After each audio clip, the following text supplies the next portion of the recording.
Cosmo's moon. Cosmo loved the moon. He had moon pajamas and a moon nightlight and stars and moons all over his bedroom.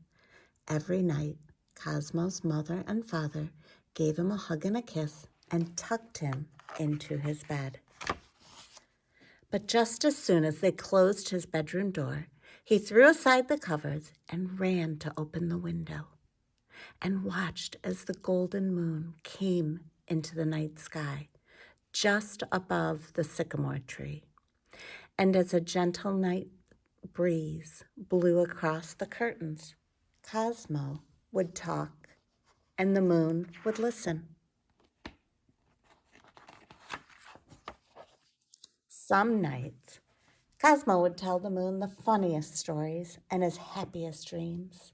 Some nights, Cosmo would tell the moon about sad things. And like best friends always do, the moon listened to those too. Some nights, before going to bed, Cosmo would take a walk in the moonlight. And no matter where he walked, it looked to Cosmo as if the moon were following him.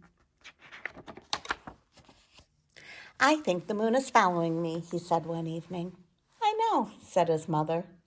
"It fools us that way. It's because the moon is so very big." "Not exactly," said his father.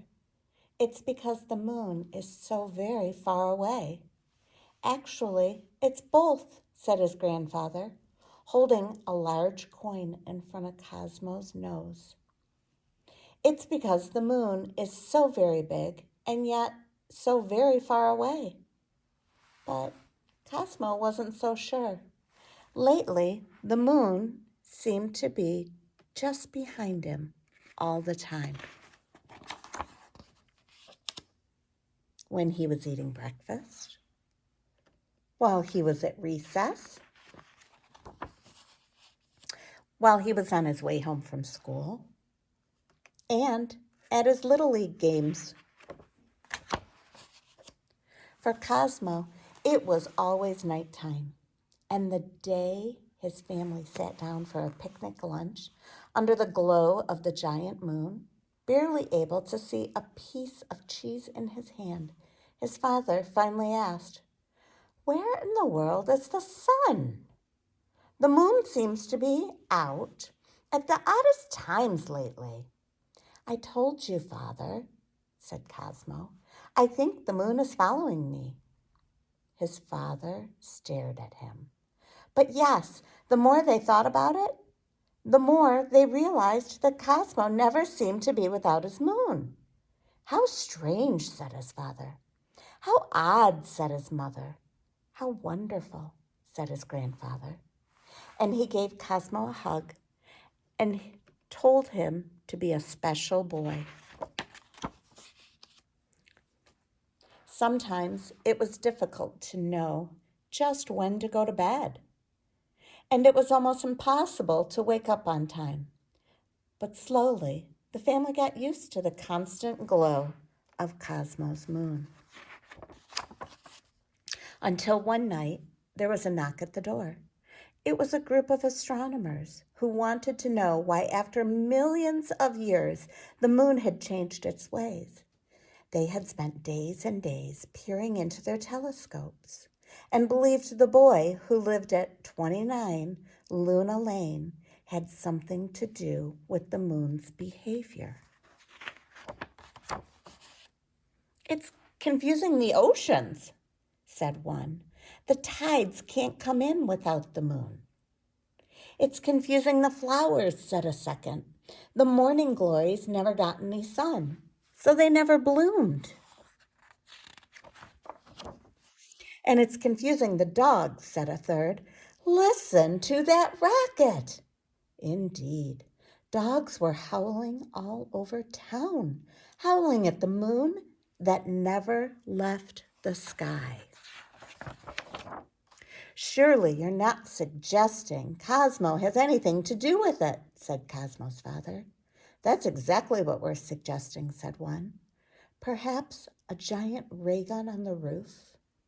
Or An ultramagnetic stealth beam from a radio? How diabolical, said another. That's absurd, said Cosmo's father. The question is, said the first, glaring at Cosmo, why is the moon following you? I'm not sure, said Cosmo. I'll ask him. Ask him, laughed the astronomers. You're going to ask the moon?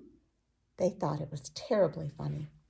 But Cosmo climbed the stairs to his room and leaned out his bedroom window.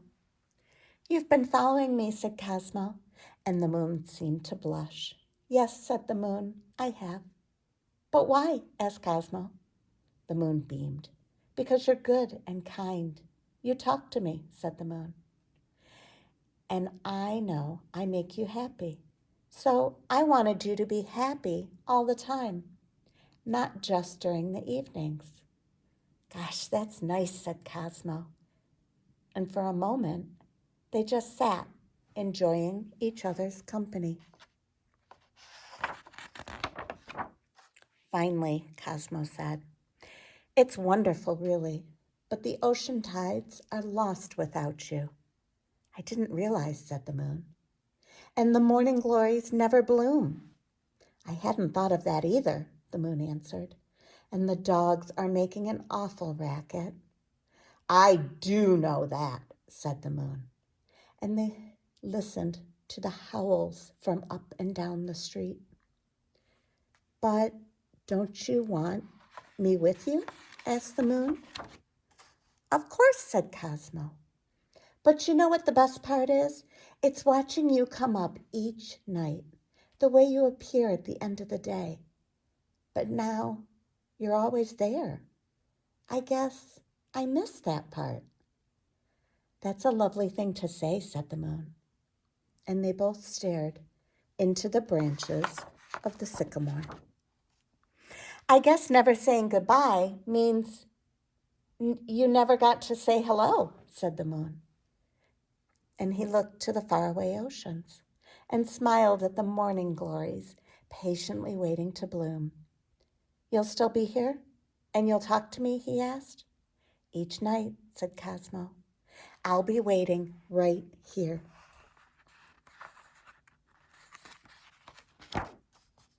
The astronomers were still laughing when Cosmo came down the stairs.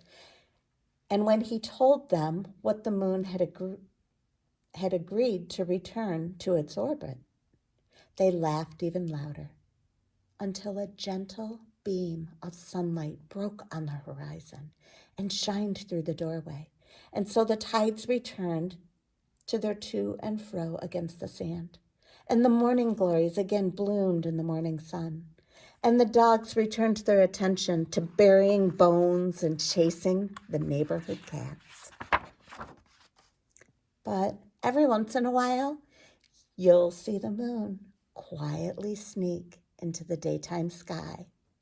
And those are the days when the moon wants to spend just a little extra time with Cosmo, the little boy who loved him most of all.